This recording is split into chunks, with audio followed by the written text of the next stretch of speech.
Texans are in their bye week. Now, I know you had 12 byes before you said bye-bye, so that would be 14. Before they said bye-bye to me. So let's start with Matt Leinart. Does he stick around during the bye? What could he do? He absolutely has to. I understand the bye week, that's your time to get away, to refresh your mind, your body, and your soul. But when you've been thrust into the starting quarterback position for a 7-3 team that have goals of going to the Super Bowl, you better stay in town and you better be in the film room. You ought to be texting and calling your position coach every single day to learn as much as you can so you hit the ground running when the rest of your comrades come back to town. What about Andre Johnson? He sounds like he's going to stick around too. Oh, he is. There's no doubt. Andre is the competitor that he is, and it's eating him up inside that he hasn't had a chance to play with his guys, play with his teammates. He's going to be rehabbing. He's going to be strengthening up that hamstring. And, again, that's going to be a guy that, is going to be like the first game of the season for him. He's going to be so excited when they go to Jacksonville.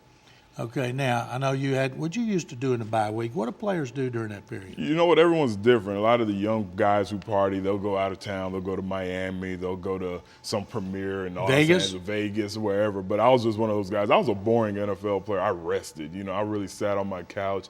I didn't watch football because by the time we had our bye weeks, they were typically mid-season or late in the season like the Texans are having now.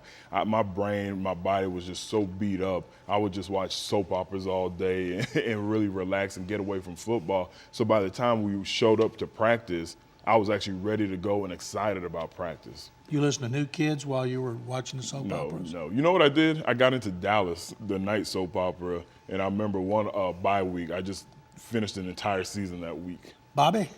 Yeah.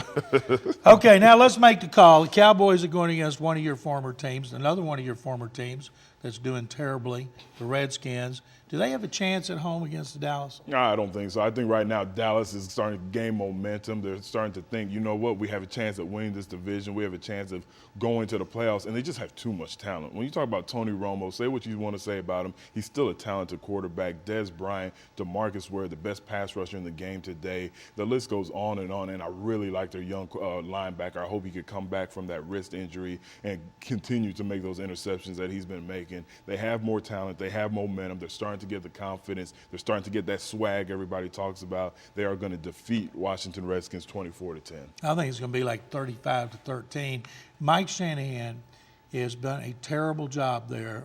He's at a worse than Steve Spurrier did, worse than Jim Zorn did. Was he the wrong guy? I mean, was I just don't an aberration at Denver? Well, What's up? You know what? You say players are overrated. Well, coaches can be overrated also. When I think of Shanahan, I think of a guy who rode the coattail of John Elway and not a guy who led John Elway and the rest of that team. So he's a good coach. I mean, you have to be a good coach to win a Super Bowl, but I don't think he's the top-tier coach that everybody thought he was.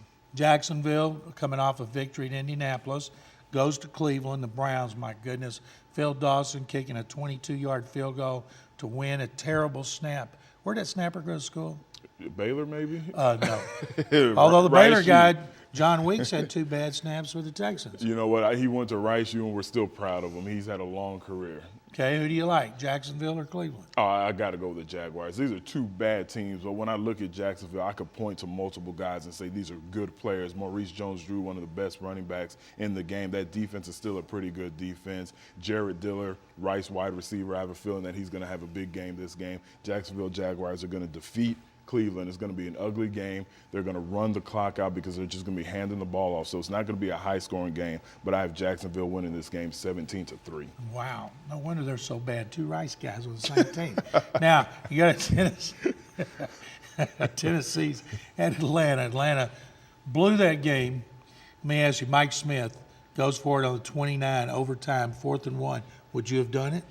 I wouldn't have done it, but I understand what he was thinking. Everyone's saying it was too close to the end zone. If you don't get it, then you have a chip shot. They're just looking at the tangibles. When you look at the intangible, if they would have received that first down, the momentum, the confidence that the offensive line would have received from the coach, they would have really been willing and able to go down and finish off that drive. But you have to be a little more cautious when you're in that situation. But I wouldn't rake them over the coals over it. But when you're talking about going to Atlanta and playing a very good team who's coming off a loss. That's one of the toughest things to do in the NFL. I definitely have Atlanta winning this game, and I don't think it's going to be that close. The only way it gets close is if Tennessee has this newfound motivation with the news of Matt Schaub being injured, and they're starting to believe that, you know what, we could fight and claw back into this division. But other than that, I have Atlanta winning 34-21. I left out my score of Cleveland and Jacksonville. I'm going 17-16 Cleveland. This time he gets the snap right to kick the winning field goal.